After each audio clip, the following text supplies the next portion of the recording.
When it comes to stopping drinking, most people make a tremendous amount of mistakes. But actually, it only really boils down to about 4 critical mistakes that people make that actually cause most relapses. See, I've made mistakes in my life, and I've made mistakes as a non-drinker. But the most important thing is the mistakes that I've made haven't led me back to alcohol. I haven't drank now for 7 years. After 10 years of trial and error, of messing up my life and all that nonsense that comes with drinking. So today in this video, we're going to break each of the mistakes down, and most importantly, I'm going to give you concrete steps on how to overcome each of these mistakes. This video could be the video that completely transforms your relationship with alcohol. It could change your life forever. Can't wait to share this with you. And just before we actually get into the video, if you want to access a free video training that shows you a new method to getting control of your drinking, then go ahead and click the link in the description. You'll put your name and email address in, and then a new video will start playing. And this is a video that I don't publish anywhere else. It's not published on YouTube. I can't publish it here. So the only way you can get access to this video training is clicking the link in the description, putting your name and email address in, and then a completely new video will start playing. Thousands of people have watched that video. It is a game changer, so you definitely want to check that out after finishing this video. But now let's get into the mistakes. So the very first mistake is, it's hard for me to break this down because somebody that's very close to me believes that this is true, and it's completely false. So to kind of break this down a little bit more, when I first tried to stop drinking alcohol and stop taking drugs, because I did take drugs back in the day, I went to 12-step meetings. I went to AA, I went to NA, and I went for about 3 months, and then I started drinking again and doing whatever again, and then I went back and I, kind of went back and forth for a little bit. But here I was told that I need to find out if I'm an addict, if I'm an alcoholic, right? If I've got this disease of addiction. And I remember going there, and if you ever read the criteria of AA, in fact, what I can do is I can find the document down below. I'm going to link to it, but what I urge you to do is click on it. And if you read it carefully, pretty much anybody could go and read the definition of a AA term of an alcoholic, and most people could be deemed as an alcoholic. I don't think there's many drinkers that could go through that and not say yes to some of the questions. So there's this very vague criteria. It's not a medical diagnosis. It's a self-help criteria that's,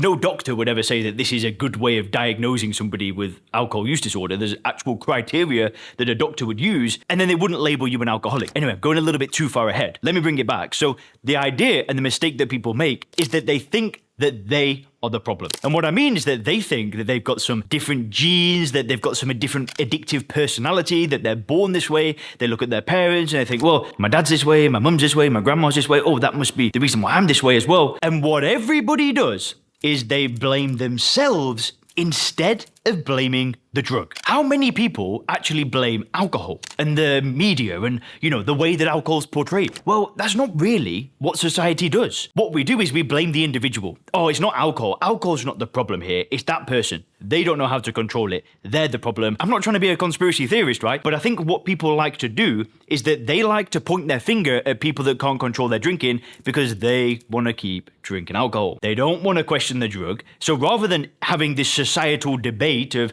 actually looking at alcohol and looking at alcohol companies and thinking, wait a minute, this is just a complete scam. Instead of doing that, we point the finger at people that go overboard and we'll label them the problem instead. I wanted to let you know that if you buy into that philosophy, whatever, listen, my mum does that. She thinks she's the problem. I don't think she's the problem. I don't think I'm the problem. I don't think you're the problem. And you do not need to give yourself these labels of being an addict or an alcoholic to stop drinking. What you need to do is solve your relationship with the drug, fix your mindset, see that drug for what it is, and get it out of your life. Because miraculously, once you do that, all your problems melt away. So that's the first mistake, is seeing yourself as the problem. You ain't the problem. There's nothing wrong with you. If you want help reshifting your beliefs around alcohol, then again, click that link in the description to watch that video training that I mentioned earlier. But listen, you ain't the problem here.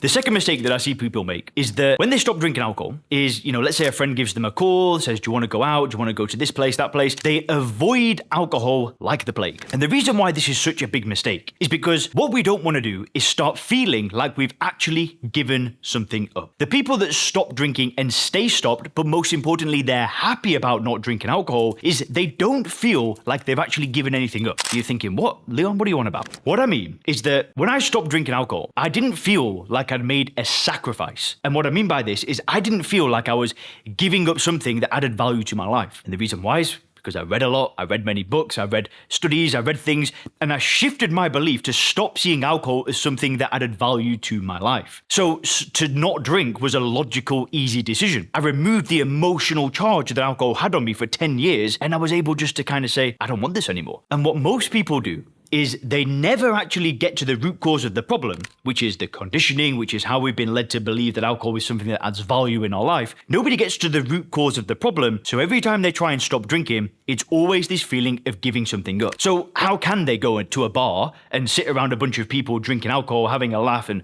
talking and whatever? How can they go and sit there and feel comfortable? Well, the answer is they can't. So they spend their life hiding and, not going to certain places, not seeing certain people. And listen, I'm not saying that I'm around people that drink a lot, right? Most of my friends don't really drink anymore. But if I go and get an invite to somewhere that's, got some people there that I want to meet, and I know that there's going to be a lot of booze and it's a nightclub and whatever, I don't care. I'm still going to go. I'm still going to have a good time. It makes no difference because I've got myself into the right state of mind. I'm not afraid to be around alcohol because I'm not afraid to be around any substance because I don't want to take the substance. The third mistake. This is going to sound also a little bit strange. And in fact, I'm going to look like I'm contradicting myself. My channel is called Sober Leon. When people say like, oh, do you want to drink? I'm just like, no, I don't drink. What I don't do is I don't go, I don't drink, man. I'm a recovering, drinker that's had a drinking problem for 10 years. Sure, listen, I share that story online because there's a certain kind of person that wants to hear this message, right? Somebody like you that's trying to change their relationship with alcohol. I'll share everything with you. But when I go out into the world and meet new people and go to a dinner or whatever, I ain't introducing myself as a sober person. I don't identify with not drinking alcohol. And I'll tell you why. To me, not drinking alcohol is not an achievement. And I'm not trying to discourage you. I'm not trying to say like, you shouldn't be proud of yourself. Be proud of yourself. To me, stopping drinking is really like the first step. Nobody stops drinking alcohol just because they want to not drink and change nothing about their life. Usually people stop drinking because their health's not like it was before, the relationship isn't the way that they want it to be, their business, their career's not taking off the way they want it to, and we have reasons why we want to stop drinking. I remember when I stopped drinking alcohol, man, I was like working in a restaurant, I'd run out of money, I'd destroyed a business, I'd destroyed my relationship with my girlfriend at the time, I'd destroyed everything in my life,